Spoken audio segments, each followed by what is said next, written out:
spare me a little bit of your time. Let me tell you something about what is going on right now. So geopolitically, every day I think about what is going on in the world.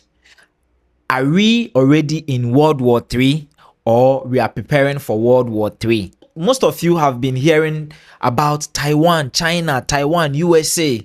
What is going on? Yes, I'm here to give you the protons and the neutrons and the electrons, the ins and outs, the pros and cons, everything about the Taiwan situation currently. But before that, let me sip some coffee.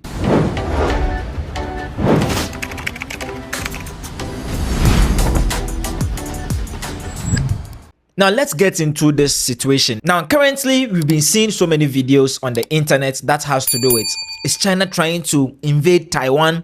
Is America trying to help Taiwan fight China? Is America trying to secure Taiwan? Now here is what is really going on. Ever since 1945, where Japan colonized Taiwan for about 50 years, and then after the colonization they went back, and also America came into the scene, and they also tried to, find their ways around Taiwan. And China called the president of America at that time, had a negotiation with them, and then Americans withdrew all their troops from Taiwan. And now afterwards, Taiwan has been trying to be a standalone country. Now, let me tell you a little bit about Taiwan. Taiwan is not really a big place. It's an island which is sitting near the coast of China. From Taiwan to China, the intervals between the narrowest point of Taiwan and China is just 2 kilometers, just 2 kilometers away. And it's just, the sea, the Pacific Ocean passes through these two, China and Taiwan. And so Taiwan is not really far from China. I'm in China right now. Currently, I live in China, and I've been to Taiwan before. I've been to Taiwan once, and I know how big the place is. The place is not really a big place. It's an island. The size of Taiwan cannot even be compared to some of the sizes of the cities in China, which means it is a place that is part of China. And currently, there has been so many speculations that Taiwan is a standalone country because they have their flag, they have a leader. They don't even have a president. They have what they call maybe a leader, but they also take it to be something like a president. And they have their own currency that they use. They also have a different language. But let me tell you the facts. The fact is that the Taiwanese people are all Chinese people.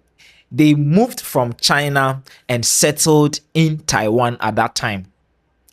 And right now, the reason why the tensions is rising between United States of America, China, and Taiwan is that Taiwan globally produces something that we call semiconductors.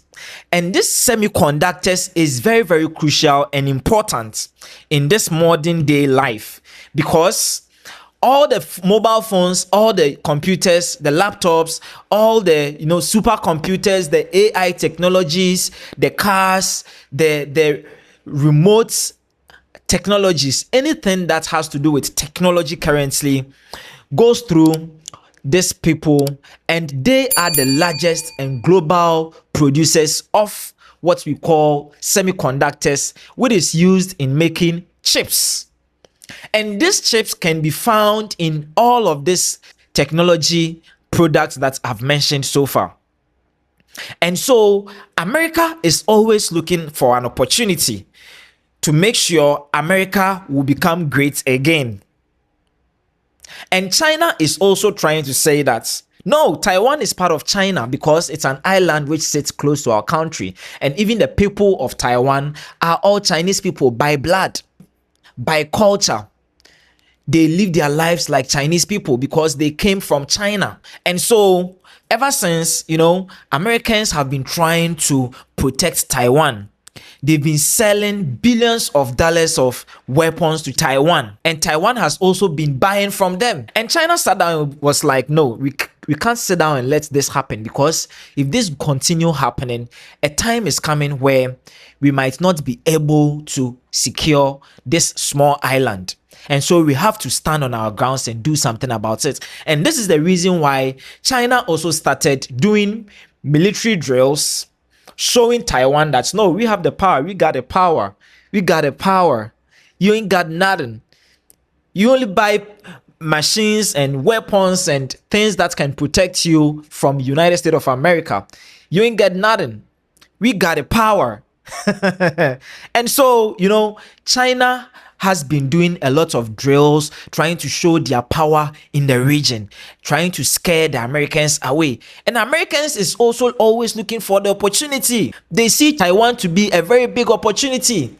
If they are able to secure Taiwan and even give them that kind of independence, they can try and manipulate, find a way, and make sure that the Taiwan biggest business, that is the production of the semiconductors, can be a part of the American controlled companies. Because if Taiwan is producing 90% of semiconductors in the world, then it means they are making a lot of money, and Americans are always looking for a way to make money. That is why even the war is going on in the Middle East between the United States of America, Israel, and Iran.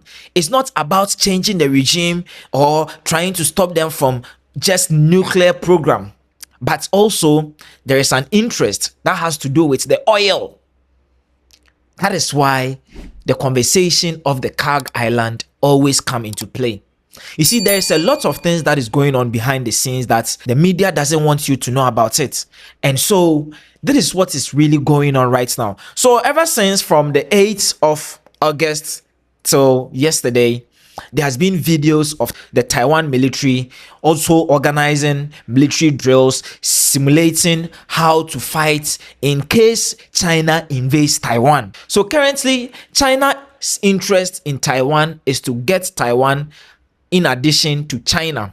And America's interest is because Taiwan is producing the semiconductors that can be used in making chips that can boost their economy. And also, another last reason why America is more interested in Taiwan is that if you look at the geographical location of Taiwan, Taiwan sits between Japan, South Korea, and also on the left side, you can see the Philippines over there. And in this case, America has bases, military bases around Japan, South Korea, and also around Philippines. And if they are able to secure Taiwan and have full or total control over Taiwan, militarily, they can also mobilize the military bases around that area in Japan, South Korea, and the Philippines. And so America's interest is in terms of military purposes and also technological advancement purposes. And China's main interest in Taiwan is to make sure that that small island becomes a part of China. And obviously, if Taiwan becomes a part of China, they can also have total control over the semiconductors and all these companies in Taiwan. Example like the TSMC, the Taiwan Semiconductor Manufacturing Company. That is the main company that produces 90% of the global share of semiconductors used in making the chips and processors. And also there's another company that is also based in Taiwan called Foxconn. Yes, Foxconn. And the headquarters of Foxconn is situated in Taiwan, and they are in charge of the manufacturing or the assembling of iPhones, which is also one of the biggest products in the markets when it comes to mobile technology. So currently, this is the situation going on in Taiwan. Do you think China is going to succeed in securing Taiwan, or you think United States of America is going to succeed in securing Taiwan? Let me know in the comment section. If today is the first time watching my video on this YouTube channel, make sure you give me a subscribe to help this channel grow. We are already around 300 subscribers. It's very sad. Operation 500 subscribers. So if you are watching this video for the first time, make sure you like, subscribe, and share your views in the comment section. My name is Richie, and this is Slick Vibes Official.